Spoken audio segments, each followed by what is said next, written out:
Gusto mo bang malaman ang dahilan kung bakit hanggang ngayon hindi pa rin nakakausad ang buhay mo? Kaya naman sa video na ito, ibabahagi ko sa inyo ang 10 dahilan kung bakit hanggang sa ngayon hindi ka pa rin umuusad sa buhay.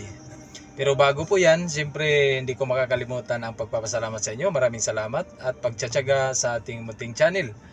Pero hayaan nyo, sisikapin ko hanggang sa abot ng aking kaalaman na makapagbigay sa inyo ng may kabuluhan na mensahe na magagamit nyo sa inyong araw-araw na buhay, lalong-lalo na sa pagninegosyo, okay? At kung handa ka na, let's go! Number 1, adik ka na sa online games. Dahil sa kaadikan mo dito, mahihirapan ka talagang umasinso. Nauubos ang oras mo dito at minsan napapagastos ka pa. Tapos napaka-updated mo sa mga pagbabago at mga bagong laro. Pero ang tanong, ikaw kailan ka ba magbabago? Gusto mo na lang ba na bigla na lang magbago ang buhay mo na wala ka namang ginagawa, wala ka namang action? Palagi ka na lang naglalaro. Huwag mong sabihin na dahil wala kang ginagawa kaya ang naging solusyon mo ay maglalaro ka na lang ng games. Oo, nakaka-relax naman talaga yan o nakakatanggal ng stress. Pero may mga tao kasi na yan na lang talaga ang ginagawa. Halos sa buong araw, yung tipong kain na lang ang pahinga, kakalaro ng games. Imbis na maglaan din sana ng oras para sa mga bagay na magpapayaman din sa iyo. Number 2, next time pa more. Kaya hindi umuusad ang buhay mo dahil puro ka na lang ganito. May gagawin ka sana para kaninang umaga pero mukhang abutin na naman ang bukas, hindi mo pa rin magagawa. Imbis na may plano kang itayong negosyo o mag-aaral ka pero pinapaliban mo na naman. Ang dahil dyan, huwag ka nang magtaka kung yung pag-asinso mo ay next time na lang din para sa'yo. Puro ka lang kasi next time hanggang ang mangyayari, hindi mo na talaga magagawa ang mga ito. Matuto ka rin naman sa salitang word of honor na yung kapag nabitaw ng salita, kahit itaga pa sa bato, ay gagawin at gagawin mo talaga. O yung mga pangako mo sa sarili mo. Kasi kung may isang salita ka talaga, mas mabilis ang pag-asinso mo dahil yung mga taong yumayaman, kilos ng kilos ang mga yan. Kaya hindi talaga napapako ang kanilang mga plano. Kaya naabot talaga nila ang kanilang mga hinangad sa buhay. Number 3, updated ka sa buhay ng mga artista at issue. Malamang hindi mo siguro napapansin na maraming oras ang nasasayang mo dito kakasubaybay sa mga idol mong artista sa TikTok, sa IG at sa FB. Oo, halos lahat tayo dito guilty. Pati lahat ng mga pelikula na artista na idol mo, pinapanood mo din lahat. Kasama na dito ang mga pangyayari sa buhay niya, sinusubaybayan mo rin. Pati hiwalayan at panibagong diet niya, updated ka rin. Pati pagbili ng bahay o bagong kotse, lahat na lang talaga updated ka.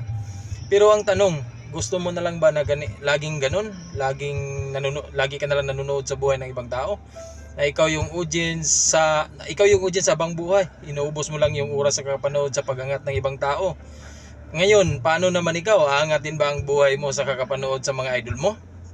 Kung ang sagot mo ay oo, so go ahead. Oo, sabihin na natin may mga artista talaga na maganda ipalo dahil nakaka-inspired sila at ang mga video nila. Pero hanggang kailan ka ba manonood sa buhay nila? At kailan mo rin ba asikasuhin naman ang sarili mong buhay? At sa halip na palagi na lang manonood sa buhay ng iba, siguraduhin mo rin na asinso din ang buhay mo. Number 4, meetings at gatherings. Tayong mga Pilipino, marami tayong mga traditional na gatherings tulad ng kasal, birthday, binyagan, piyesta at marami pang iba. Pero dapat matuto ka rin pumili sa mga gatherings na pupuntahan mo. Hindi naman siguro lahat na required na lahat umating ka, lalo kung alam mo naman na wala kang mapapala sa pupuntahan mo. Hindi ko rin naman sinasabi na masama na kapag umatin ka ng mga event na ganito. Hindi ka naman siguro kawalan kung hindi ka makakarating doon kasi kahit wala ka, tuloy pa rin naman ang happy-happy nila. Ang point ko lang dito, mas nakabubuti sa iyo na kung atin ka ng isang gatherings na may makukuha kang aral o mai-inspired ka sa mga usapan nila sa lugar na yon.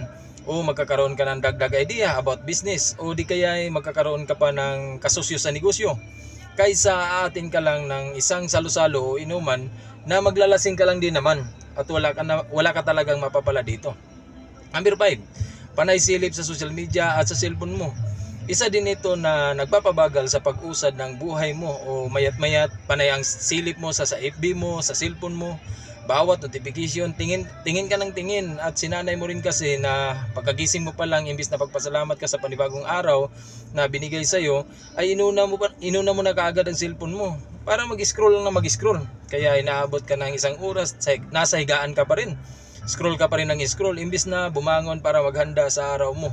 Kasi kapag sinanay mo sarili mo na magbabad sa social media, mas lalo ka nang walang magagawa sa buong araw mo.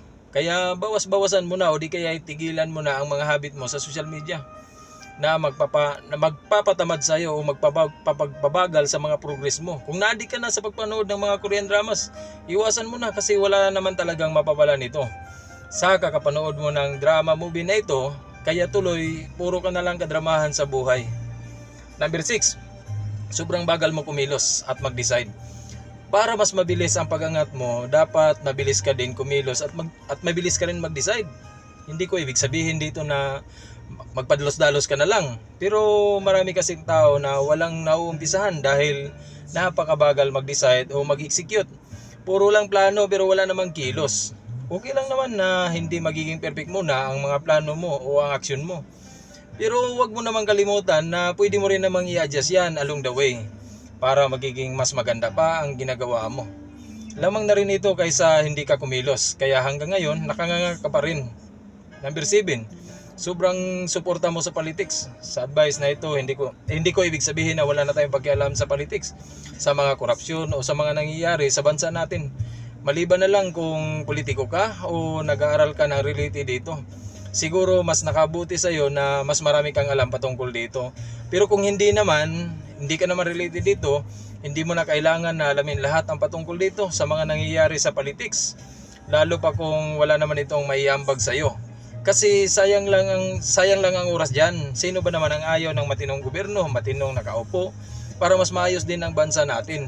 Pero sa bandang huli, ikaw pa rin ang kikilos para sa pamilya mo, para umasinso pa kayo.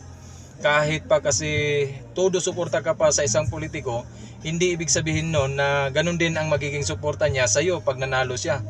Baka nga hindi pa niya alam na existing ka pala sa mundong ito. So bakit magsasayang ka pa ng mahalagang oras para sa kanya? Number 8, palaging nag-aalala. Kung ganito ka palagi, mas lalong babagal ang usad ng buhay mo. Palagi mong iniisip ang mga gagawin mo o mga desisyon mo na sa tingin mo makakapekto sa iba. Ano kaya ang isipin nila? Okay lang ba kaya ito sa kanila? O maging masaya ba sila? O di kaya ay magagalit ba sila? Gusto kong sabihin sa iyo na gawin mo lang ang bagay na gusto mong gawin. Lalo na sa mga bagay na nagpapasaya sa iyo. Hayaan mo na ang sasabihin ng iba. Ang mahalaga wala ka namang ginagawang masama. Huwag mo na lang sila intindihin kung niga talaga sila sa iyo o hindi talaga sila sang-ayon sa ginagawa mo. At minsan kasi akala lang natin yung ibang tao, tayo lang ang pinag-uusapan. Pero ang totoo niyan, wala naman talaga sila pakialam sa iyo. At kadalasan din iniisip mo na may sinasabi silang masama sa iyo. Ay ikaw lang din naman nag-iisip niyan. So baguhin mo na yung sobrang kakaalala sa mga bagay-bagay. Mabuting gawin mo ay kumilos ka na lang. Number 9, sobrang pagka-addict sa porn.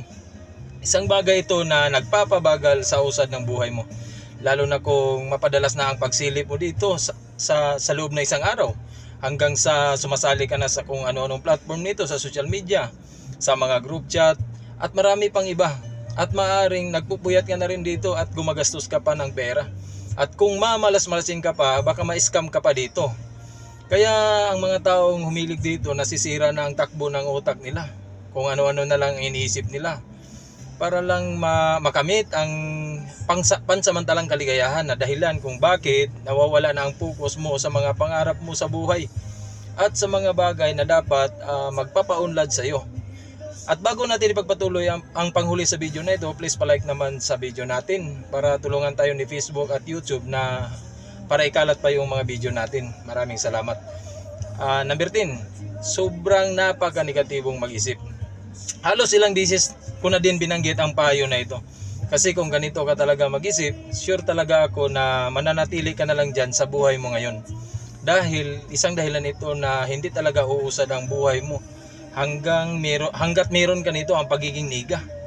Kasi kung sa parte ng negosyo ito, ang palagi mong iniisip ay baka malugi. Baka malusaw lang ang pera ko dyan. Baka hindi obra yan. Lahat ng baka, babanggitin mo talaga. So paano ka ngayon makakapag-umpisa? Napakahirap sa isang tao ang may ugaling ganito. Kasi hindi mo ma-expect sa kanya na magiging positibo pa ang kalalabasan ng kanyang mga desisyon sa buhay. Maliban na lang kung aalisin ang ganitong pag-uugali. May kakilala akong ganitong tao.